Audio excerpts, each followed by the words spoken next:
ধন্যবাদ মাননীয় মন্ত্রী। জনাব হাসনাত আব্দুল্লাহ কুমিল্লা সরাসরি প্রশ্ন করবেন, ব্যাখ্যার প্রয়োজন নেই। আসসালামু আলাইকুম।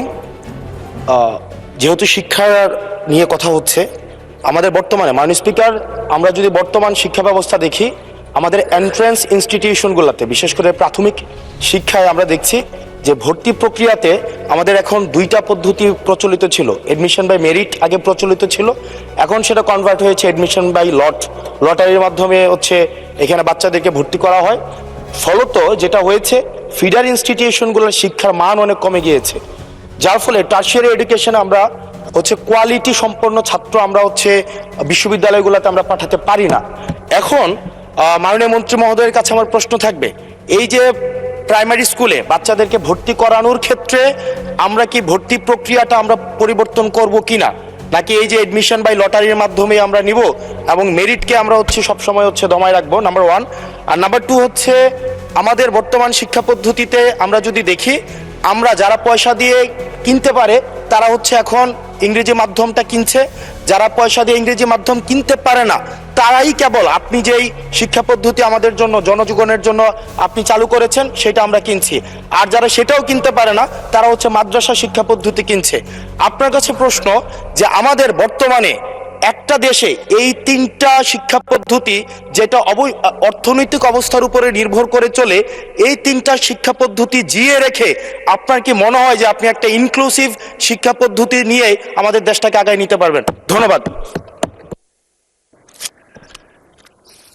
মূল প্রশ্ন ছিল জাহাঙ্গীর হোসেনের, মাননীয় সদস্য, সারা দেশে প্রাথমিক ও গণশিক্ষার উন্নয়নে কোনো প্রকল্প গ্রহণ করা হইয়াছে কিনা, হইলে তাহা কি?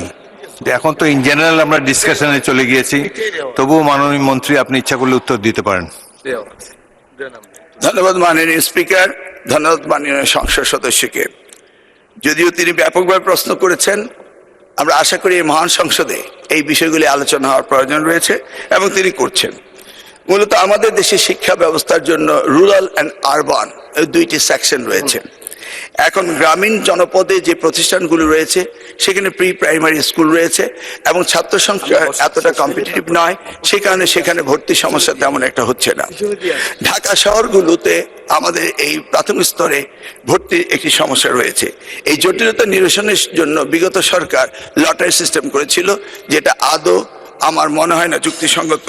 তো আগামী বছরে এই শিক্ষা ব্যবস্থা ভর্তি সিস্টেম কিভাবে করা হবে সেটা আনুষ্ঠানিকভাবে আমরা স্টেক হোল্ডারদের সাথে, অর্থাৎ অভিভাবকদের সাথে বিভিন্ন রকম সেমিনার সিম্পোজিয়াম করে মাননীয় সংসদ সদস্য সকলের অভিমত নিয়ে একটি জনমত সৃষ্টি করে আমরা আগামী 2027 জানুয়ারি ভর্তির বিষয়ে চিন্তা করব। তিনি আরেকটি বিষয় উপস্থাপন করেছেন, আমাদের 3 ডাইমেনশনাল যে শিক্ষা ব্যবস্থা রয়েছে সেটাকে সমন্বিত করা। ধর্ম অনুভূতিতে এফতেদায়ী রয়েছে, মাদ্রাসার মধ্যে রয়েছে, কওমিতে রয়েছে, ইংলিশ মিডিয়াম রয়েছে, বাংলা মিডিয়াম রয়েছে, সবগুলিকে সমন্বিত করা একটি জটিল ব্যাপার রয়েছে। তবু আমরা ইতিমধ্যে কমিটি করেছি ইংলিশ মিডিয়াম স্কুলগুলোকে সরকারের আওতায় এনে তাদেরকে কিভাবে আমাদের যুগোপযোগী শিক্ষা ব্যবস্থা বাংলাদেশের দেশের নিয়ম কানুন মেনে করা যায় সেই বিষয়ে আমরা কাজ করছি। ইতিমধ্যে আমরা কমিটি গঠন করে তাদের সাথে যোগাযোগ করছি। দ্বিতীয়টি হলো ইবতেদায়ী শিক্ষা ব্যবস্থা, সেটাকেও আমরা ইতিমধ্যেই আমরা সেই বিষয়ে ব্যাপক কাজ শুরু করেছি। আর কওমি শিক্ষা ব্যবস্থাকে কিভাবে অন্তর্ভুক্ত করা যায়, কারণ একটি দেশে বিভিন্ন শিক্ষা ব্যবস্থা না থেকে কিভাবে শিক্ষা ব্যবস্থা সমন্বিত করা যায় সেই ব্যাপারে সরকারের পক্ষ থেকে প্রচেষ্টা এবং উদ্যোগ আমরা নিচ্ছি। ইনশাআল্লাহ আগামী দিনগুলোতে পর্যায়ক্রমে আপনারা দেখতে পাবেন। আপনাকে অশেষ ধন্যবাদ। ধন্যবাদ। দেওয়ান মোহাম্মদ সালাউদ্দিন, ঢাকা 19।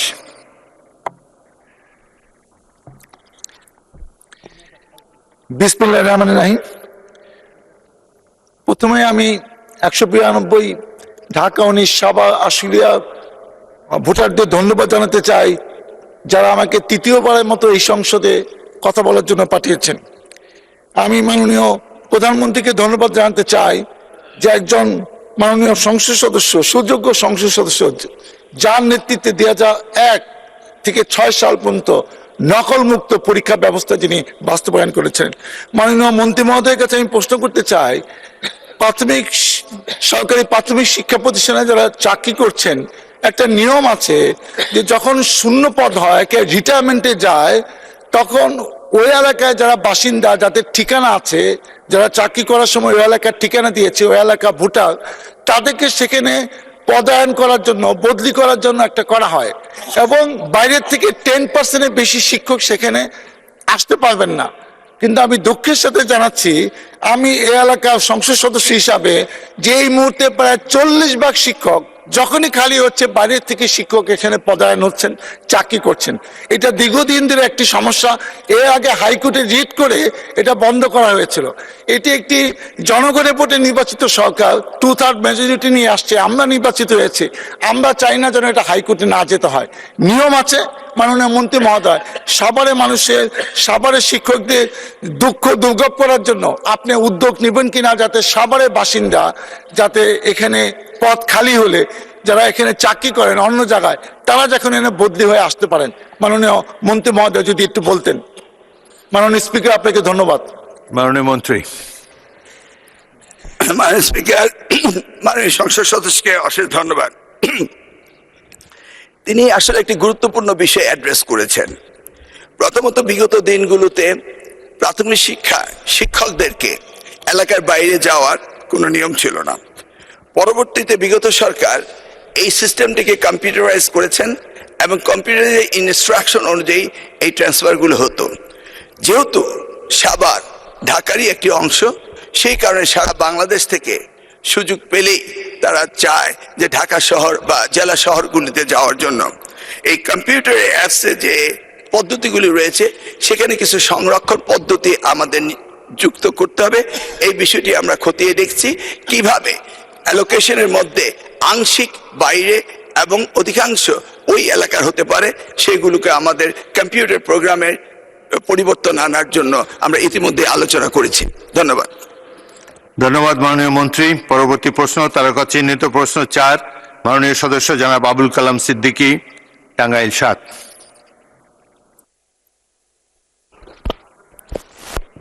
মাননীয় স্পিকার, আপনাকে ধন্যবাদ। আপনার মাধ্যমে তারকা চিহ্নিত প্রশ্ন 4 মহান সংসদে উত্থাপন করছি। আপনাকে ধন্যবাদ। ধন্যবাদ মাননীয় সদস্য। মাননীয় মন্ত্রী।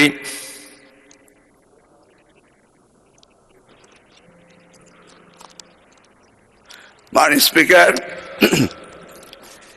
তারকা চিহ্নিত প্রশ্ন 4 এর উত্তরে, বর্তমানে টাঙ্গাইল জেলা মির্জাপুর উপজেলায় এমপিও বিহীন শিক্ষা প্রতিষ্ঠানের সংখ্যা 5টি, 4টি স্কুল ও 1টি কলেজ।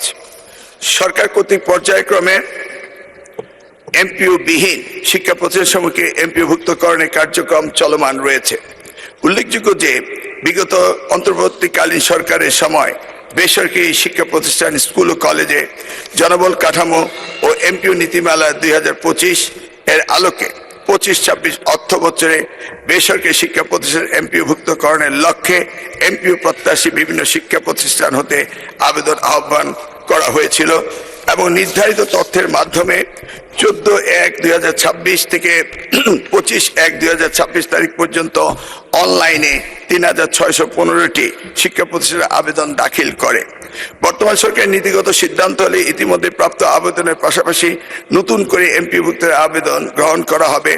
আগামী অর্থ বছর 26-27 থেকে প্রয়োজনীয় বাজেট বরাদ্দ প্রাপ্তি সাপেক্ষে নতুন পুরাতন সহ প্রাপ্ত সকল আবেদন পুনরায় পরীক্ষা নিরীক্ষা করে এমপিও নীতিমালা অনুযায়ী যোগ্যতার ভিত্তিতে এমপিও করণের প্রয়োজনীয় ব্যবস্থা গ্রহণ করা হবে। আপনার নির্বাচনে আসনভুক্ত টাঙ্গাইল জেলার মির্জাপুর উপজেলা হতে আবেদনকারী শিক্ষা প্রতিষ্ঠানগুলো এমপিও ভুক্তির যোগ্যতা পূরণ করলে এই বিষয়ে আপনিও নিশ্চয়ই সুখবর পাবেন বলে আশা করছি। আপনাকে ধন্যবাদ।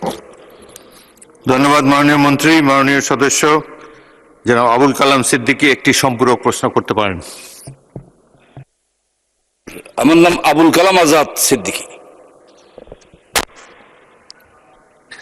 মাননীয় সদস্য জনাব আবুল কালাম আজাদ সিদ্দিকী, সরি।